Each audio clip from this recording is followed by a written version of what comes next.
Laguna Bounce, playful, unfussy conversations with SoCal's arts and culture stars. I'm your host, Susan Petrella, a lifelong arts and culture patron/advocate and the rockstar consultant who rockets your business to success. Each Wednesday, I'm hanging out with cool, clever, creative individuals. Today's guest is Mike Tauber.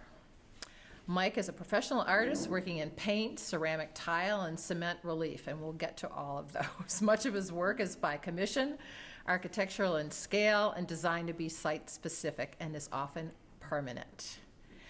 But to start, I really would like to congratulate Mike because he's just been named Laguna Beach's 2025 Artist of the Year.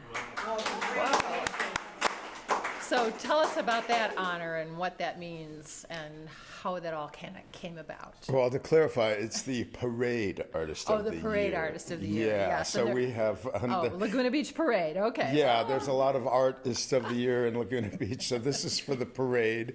And well, that's pretty cool. So you're like the Grand Marshal of the... Yeah, they have Citizen of the Year. They have different categories. I'm not the Grand Marshal, but I will ride on a convertible, wave at people. Yeah, that's a huge honor. So, and they started doing, the parade's been going on since the 60s, and they started doing artists, I think, in the 80s, which is a huge part if you are part of Laguna Beach community. It's great that they added artists to the... Do you get your picture in a plaque somewhere, you know? Yeah, I think you get a trophy or something like that. But I mean, it's nice, and it's a community. It's a small downtown parade, and it's very wonderful. About 4,000 people come out and watch. And they have visual and performing artists, so it kind of changes out throughout the years. Okay. But I've looked at the list of some of the past artists, and it's really a great honor to be included among them. Because that's been your home for a number of years. Yes, correct? yes. I lived in Laguna Beach since '87. Okay. Yeah. And how did you get there? By way of a side trip to Los Angeles, I graduated from San Diego State, and nobody would hire me as a draftsman. And I said, now I'm a graduate, I have a degree, and I want to be paid better. They said, no, you're just a dorky little college student. So I had to go to LA, hit the big time, and get some real work under my belt. And then I wanted to go back to San Diego because I like the smaller town feel. I'm not a big city guy. I'm from the Midwest. From the Midwest. So someone needed a draftsman down in a place called San Clemente, and I said, where's that? But it's closer to San Diego, so I'm going to move on down. I did, and everyone said, you need to live in Laguna Beach. That's perfect for you, and that was where I landed and have been there ever since. Tell us about the architecture design, and we also talked about environmental science. It's been part of your career. Environmental design. Environmental design. Yeah. Sorry. So I went to the College of Fine Art at San Diego State, but my specific emphasis is called environmental design. So it's kind of a hybrid between architecture and the built and living world. So environmental design could be, it's taking in an environment. The designer or architect is taking notes from the environment of wherever something's going to be.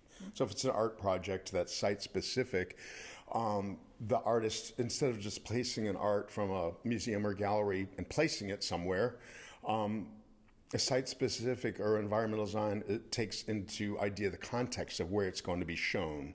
Whereas a gallery piece can move around or be shown anywhere. It holds its own integrity. Most of the work that I do as an environmental design artist is I take everything comes from the external ideas and concepts of the site. I do an analysis of the site where a place is going to be, and that's what influences the art. And so do you get pretty much a lot of leeway in doing that work working with what, developers or? Sometimes I do. It's all range. Some people come with me with a very specific idea, and I'll find. You've got to make it work for them. Yeah. Other ones, it's a blank canvas. They go, there's a space, and do what would you do with that? So at that point, I'll start from scratch and interview everything from the citizens. What is the budget? Who uses this? Who's going to see it? What's the history of this? What kind of medium is even appropriate? I do work in paint, but a lot of times I do ceramic tile because it's more of a permanent outdoor medium. Yeah, talk about that. You've done a lot of work and seem to enjoy the ceramic tile. I do, yeah. As I said, I was a draftsman for many years, which is very tight pencil renderings, and I would read blueprints and things like that. And so then I was a painter for many years, and because I could read blueprints and do large-scale things, I was able to scale things up. That was a specific talent of mine, is to be able to work on very large scales, 200 feet sometimes. So then I was working for some of the model home developers, doing a lot of artwork for them and the model homes. And they said, Mike, we need stuff outside. And so I had taken ceramics in college and abandoned it. And so I was working with some friends that were ceramic artists, and I started it up again. And now that's about 70% of my work is doing ceramic tiles. So I'm still an illustrator or a painter. If you look at the aesthetic of my tiles, it still looks like drawing and painting. Oh, okay. Painterly. Okay. Yeah, so I still have the aesthetic, but the medium has changed. But I use ceramic glazes. A lot of them are more even for pottery as paints. It's not necessarily what they were designed for, but I use them as acrylic paints, such as adding clear mediums to them and doing painterly effects. Okay. So you have a lot of public art pieces. Are you working on something special now? Yes, I'm always working on something. Okay. Special or not? Okay. Chocolate of work. So yeah, currently I'm doing a project for City of Laguna Beach. Yeah, I do. A lot of my pieces are in Laguna Beach, but Tustin's a client of mine. I've done a number of large murals for the parks in the city of Tustin, which is in Orange County, and I've done projects globally, actually, but right now I do community mosaics in Laguna Beach, and so I'm right in the middle of my fourth one right now. Okay. That's going to be in South Laguna, and the community mosaics I do work in 3 different genres. I have my own fine art pieces I show at Festival of Arts, and so I do some gallery work. My more landscape and traditional series are more about landscapes. I do figurative pieces and illustrative pieces. Okay. And then a big favorite of mine that I've been doing for the past 7 or 8 years is these community mosaics, where the public is invited to work with me on a large public piece. And so how does that work, the one you're working on now? I think you said something about, wait a minute, is it an avocado or a cauliflower? We have an artichoke. Artichoke. Okay. You want to see Laguna's biggest beet? Yeah, my current piece is in the South Laguna Community Gardens. It's on Pacific Coast Highway in South Laguna, which is closer to in between Laguna and Dana Point. And we have citizens glazing tiles. Everybody gets to glaze their own little tile individually. They do their own drawing on it, and then they paint it in with the glazes. I will fire it and put it all together, and it creates an overall finished design. So those community mosaics are 2-part pieces. You'll see something interesting from far away, a beautiful design that I worked out. Of an artichoke. In this case, we have an artichoke, but when you go up close, the texture will read like hieroglyphics. There's these intimate, tiny little drawings, little miniature masterpieces that each people do, maybe a 6x6 tile, and they get to paint or draw whatever they want on the tile, but it conforms to a color that I specified. So if they're doing something in the artichoke, they're going to be doing something with the green glazes. Okay. And then the drawing themes are something that also relates to the location, such as the garden. So I'm allowing them to do a flower design. There's a lot of vegetables and fruits growing down there, and insects like a grasshopper. So you may do a green grasshopper tile painted in green, and that will appear on the artichoke. And it's amazing what these things come out to be. The artichoke will be about 3 by 3 feet, and it's in a silhouette shape, so it's in a cutout like a plaque, Okay. An organic shape. Okay. And there's going to be about 6 vegetables there: strawberry, some butterflies, and they're very contemporary. I'm very excited about this piece. Yeah. What about the global projects? What have they involved, and what have you done? I lived in Australia for almost 2 years, and I had 2 clients in Laguna Beach that were Australian, and they were commissioning me to do a lot of paintings for them. And so I got them together, and they said, let's get Mike down to Australia and do art for their homes down there in Sydney and in Queensland. So what are your paintings like? So my paintings are all, I've done everything from historical pieces like some cubism pieces. Again, they're usually illustrative. Okay. So they're usually site specific. And when I'm doing commissions for someone's residence, then it'll be a lot influenced from them. Maybe they can't find a piece in a gallery that they like, and so I'll create something like that. I have a broad repertoire of styles that I work in. But a lot of times the paintings would be murals. One of the larger ones I did recently, I have some at the Amtrak Metrolink station in Fullerton, California. Oh, And okay. yeah, and those I've worked with. My neighborhood. Yeah, there's about 5 murals there. And I was contracted by the Fullerton Museum Center, and they wanted me work with the after-school kids, which I love, and they gave me some of the at-risk youth, which I love working with. There's some extremely creative people, and that is a gift when you're an artist and you get to work with special populations. And they had these areas along the railroad line. And I thought, what wouldn't it be fun to play a trick on the railroad commuters and have these giant billboards there, but they're actually businesses that used to exist in Fullerton from the 50s and 60s. So it looks like a very contemporary billboard ad advertising a business in Fullerton, like a Studebaker dealer on Harbor Boulevard. Yet that was something that doesn't exist anymore. So we have Hawaiian Punch, which was founded in Fullerton. Oh my goodness. Wow. Yes, it was. And the site of the Hawaiian Punch factory was right near the Amtrak Metrolink station.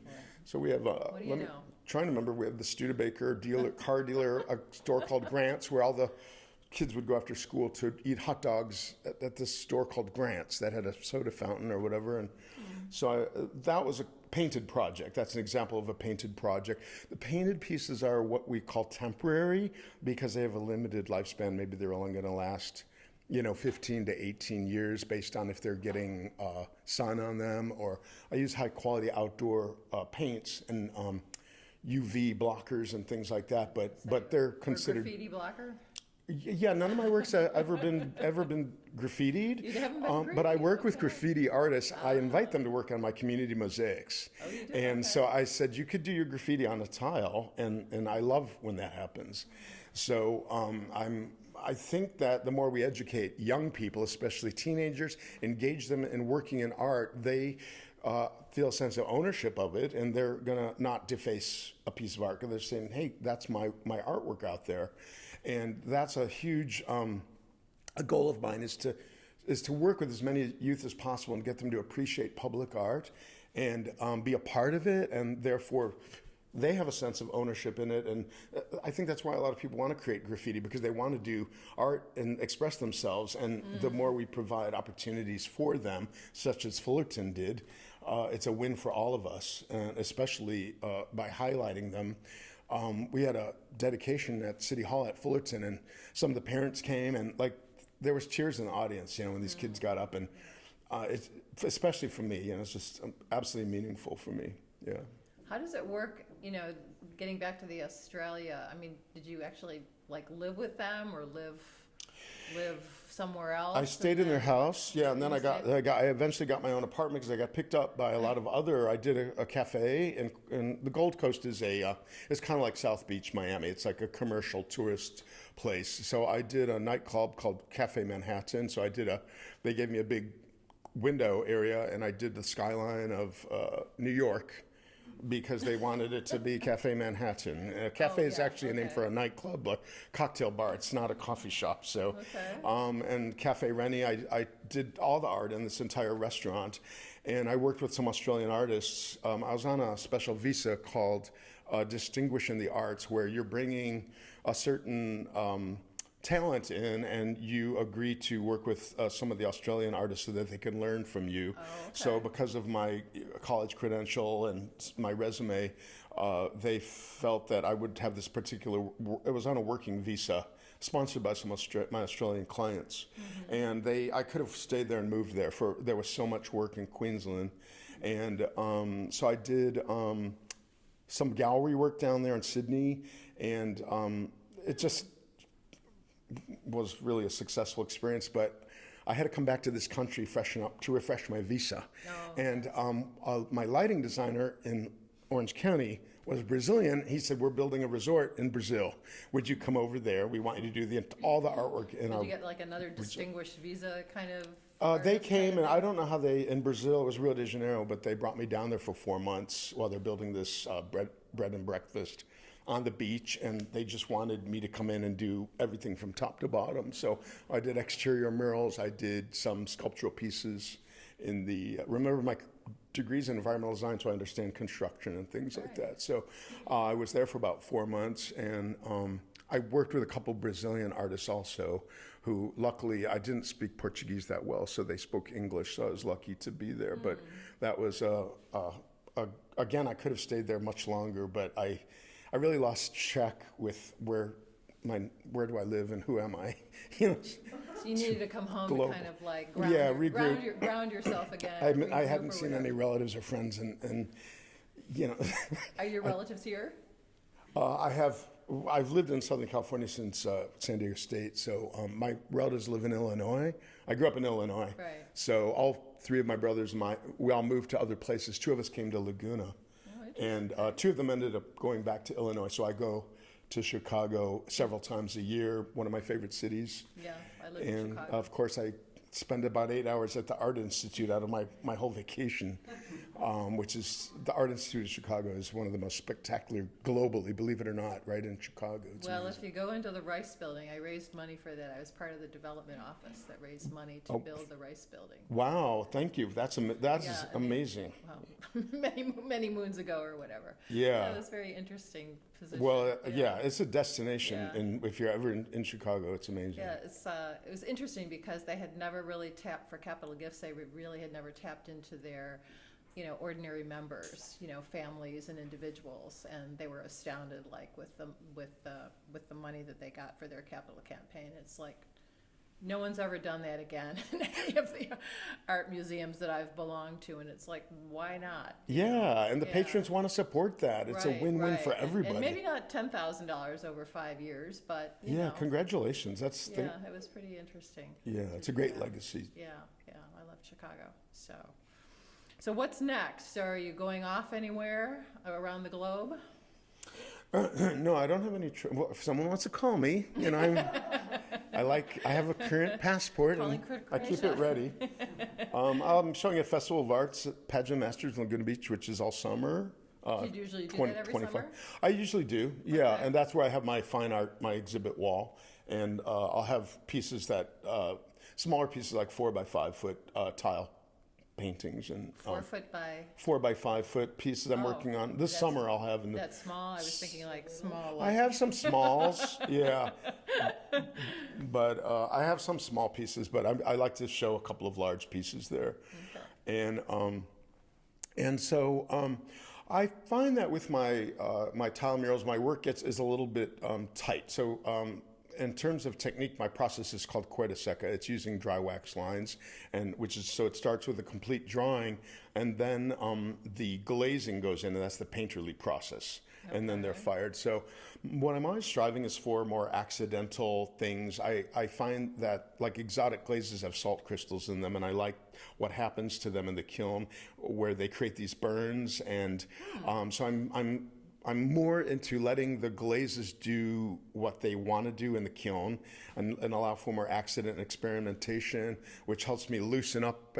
When you're a draftsman, you're very, very tight. So I'm spending my entire career trying to get looser and looser, more painterly, and let the mediums work for themselves. And so I like that these exotic glazes, we're going to see more of those as I keep going.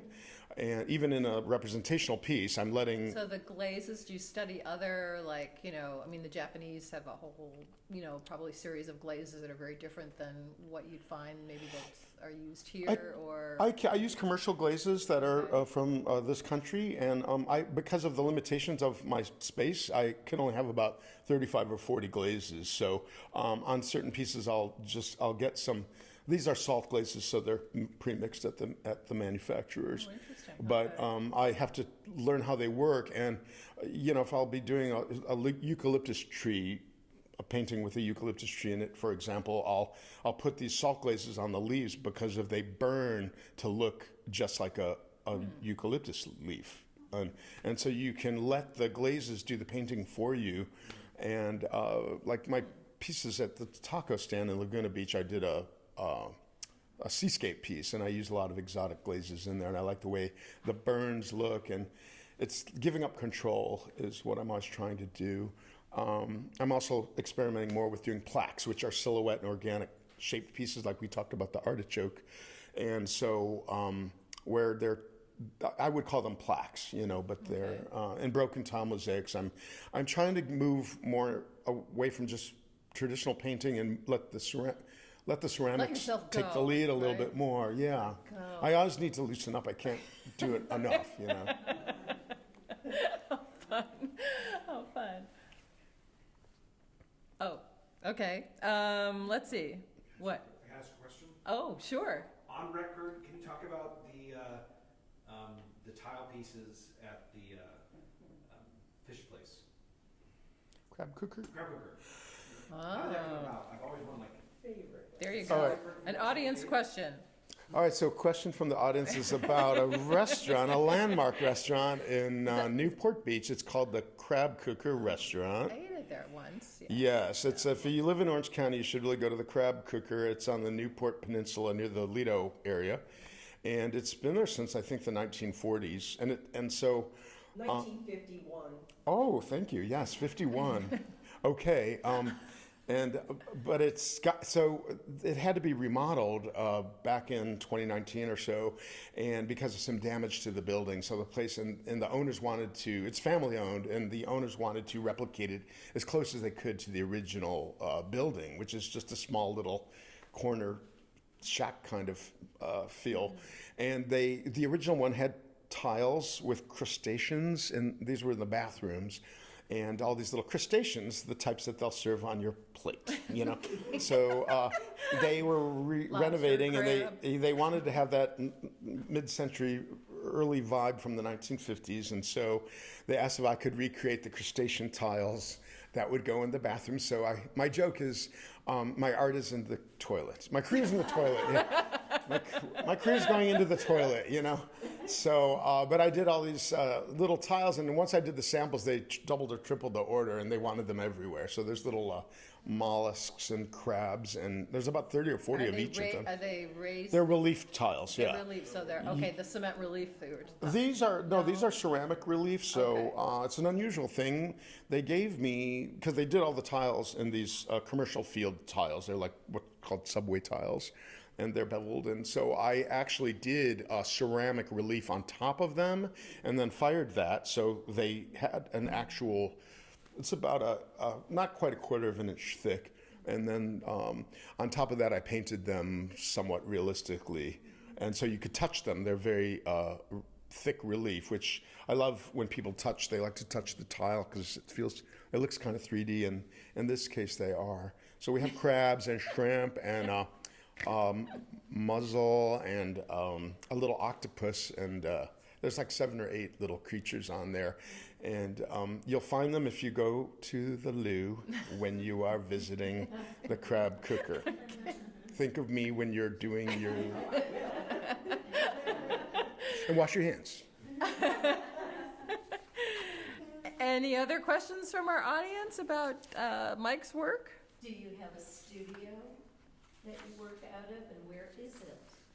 I have a question from Adrienne Fain in the audience, who I know is on another Bounce podcast. Yes. And she asked where studio. I happen to be in the same complex with Adrienne, and we are at 3251 Laguna Canyon Road. It's called Laguna Canyon Art Studios. That's our website name, and all of the 30 or 40 artists are listed on that website. You've been there a while? I've been there. I moved into Kathy Jones's studio, so that tells you how long ago. She moved out in about 2001, and she was moving into a bigger space. The painter Kathy Jones, and she was moving into a bigger space, and so I was moving out of my home studio, and I needed something, a baby step into that direction, and so I've been there ever since. So I'm Adrienne's right across from me, and we have about 30 artists that work in that. It's a commercial complex. So that's a home to all your drawings and all the work for all of these? I have several studios, actually. So I also rent a garage, and then my kiln is closer down to the Laguna College of Art and Design, where I share with Troy Poschel, who's a woodworker, and Maggie Spencer had her glass kilns there. So the kiln has to be vented and it needs a lot of electrical and stuff. So I do have to schlep the wet tiles from my studio, either in the canyon or my home studio, to the kiln over there. And so I do a lot of loading and unloading. But when I have big projects, I have to expand into a temporary commercial space for 6 weeks because some of the murals can reach 150 feet long, so there's a lot of infrastructure there, but that's temporary. So my shop in the canyon is very small, where I do small color studies and things like that. Very cool. Okay. Well, thank you, Mike, for sharing your story with us. You've made Bounce bounce. Thanks Thank for you, having audience, for those questions. Thanks for having me on Bounce. I really appreciate it. A special thank you to our generous sponsor, Coastline College, its Fine Arts Department and Art Gallery, David Michael Lee, director, curator, and professor. David's also Bounce's wonderful producer. Thank you,